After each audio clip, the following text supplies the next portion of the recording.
Di sebuah masa ketika alam dan manusia masih berbicara lewat tanda-tanda, berdirilah sebuah negeri subur bernama Kerajaan Satwajaya. Negeri ini dikelilingi hutan hijau, sungai berkilau, dan pegunungan yang memeluk langit. Jika kau berjalan di pagi hari, engkau akan mendengar desir angin bercampur doa para petani.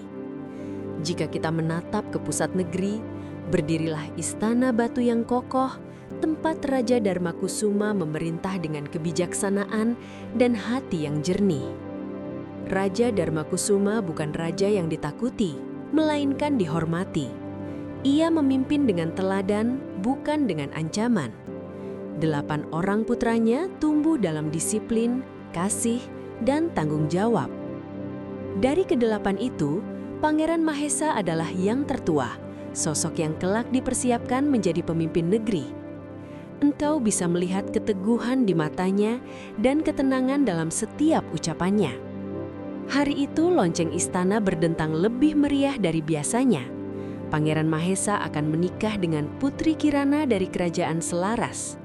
Pernikahan ini bukan hanya penyatuan 2 insan, tetapi juga ikatan persahabatan 2 kerajaan. Rakyat bersukacita, pasar ramai, dan istana dipenuhi warna-warni kain serta harum bunga. Namun, adat negeri Satwajaya mengajarkan bahwa kebahagiaan harus disucikan oleh alam. Setelah upacara pernikahan, pengantin diwajibkan menjalani prosesi mandi bersama di Danau Cendana, sebuah danau sunyi yang terletak di balik hutan. Danau itu indah, tetapi juga diselimuti larangan. Hanya mereka yang telah disatukan secara sah yang boleh mendekatinya. Konon, danau itu dijaga oleh kekuatan lama yang tak menyukai keserakahan manusia. Dalam sekejap, pengantin itu menghilang. Danau kembali tenang seolah tak pernah terjadi apa-apa. Saat malam turun dan pengantin tak kunjung kembali, kegelisahan menyelimuti istana. Raja Darmakusuma mengirim pasukan untuk mencari, namun tak satu pun jejak ditemukan. Rakyat berkumpul, bisik-bisik berubah menjadi ketakutan. Hingga seorang tetua kerajaan mengungkapkan legenda lama tentang ular berkepala 7 yang gemar menculik manusia. Kesunyian menyelimuti aula istana, tak ada yang berani melawan makhluk itu. Hingga akhirnya, suara lembut namun tegas terdengar. Itu suara Pangeran Arka, putra bungsu raja. Usianya baru 13 tahun, tubuhnya belum setegap saudara-saudaranya. Namun matanya menyimpan keyakinan. "Ayahanda," katanya, "izinkan aku menyelamatkan kakakku. Jika kau adalah raja, mungkin hatimu akan dilanda ketakutan yang sama. Bagaimana mungkin seorang anak menghadapi makhluk sakti yang bahkan prajurit dewasa pun tak berani?" Namun Arka menjelaskan bahwa sejak kecil, ia kerap didatangi seorang pertapa sakti yang mengajarinya ilmu keteguhan hati dan keberanian. Setelah perdebatan panjang dan doa yang tak terhitung, raja pun mengizinkan Arka pergi dengan satu syarat. Ia harus bertapa terlebih dahulu untuk memohon petunjuk alam. Dengan langkah ringan namun tekad yang berat, Arka meninggalkan istana. Kita mungkin bertanya, dari mana datangnya keberanian seorang anak? Barangkali jawabannya ada pada cinta kepada keluarga dan keyakinan pada kebaikan. Pangeran Arka bertapa di Bukit Sunyapada, tempat sunyi yang hanya ditemani angin dan bintang. Hari berganti hari, ia tidak makan, tidak minum, hanya berdoa dan menyelaraskan diri dengan alam. Jika kau berada di sana, engkau akan melihat seorang anak kecil duduk bersila, tetapi jiwanya berdiri tegak seperti gunung. Pada malam ke-7, cahaya lembut turun dari langit.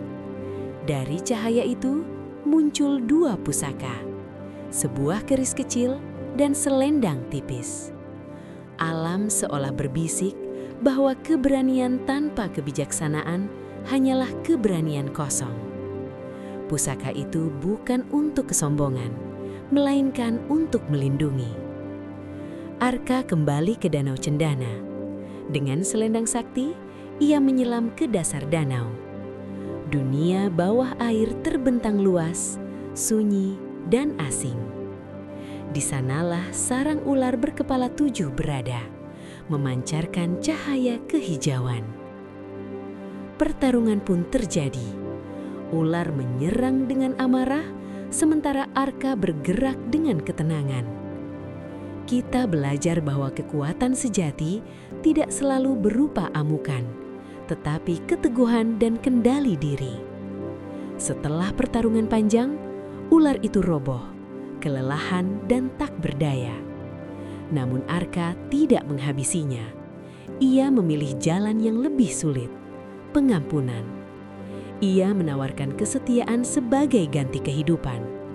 Ular itu yang tak pernah merasakan belas kasih, akhirnya tunduk. Di dalam sarang, Arka menemukan Pangeran Mahesa dan Putri Kirana dalam kurungan.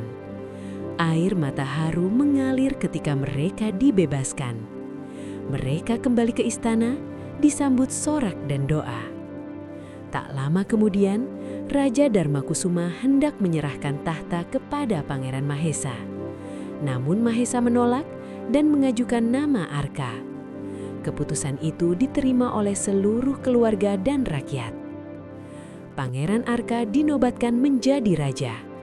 Ia memerintah dengan kebijaksanaan, menjadikan mantan musuh sebagai pelindung negeri.